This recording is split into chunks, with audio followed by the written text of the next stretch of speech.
And I think you said the other day that your family came into Austin once a month to buy things. No, once a year. Once a year? That's back in the Model T days. I'm talking about the 1930s. And it was an all-day trip, the Model T, to come to Austin and go back. And you can't imagine how the roads winded around coming to Austin back then.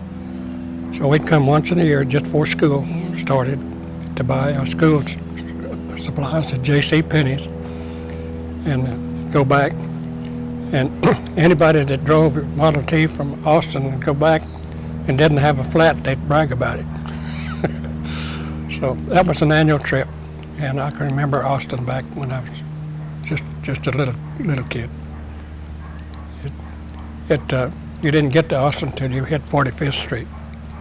Well, this whole Crestview area was a farm from up to, and it was now Anderson Lane, and it was called a Rich Creek Farm. And I remember as a kid when we came to Austin, it was a big red barn.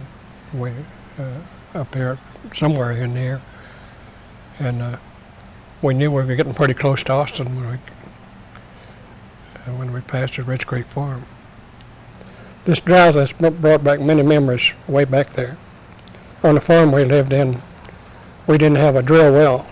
We had cisterns that water that run off the house. The house was built with built-in gutters and everything running in the cistern.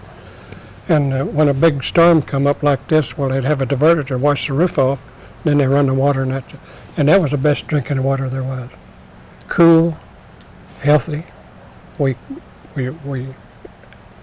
drank it, we lived with it and washed clothes and everything.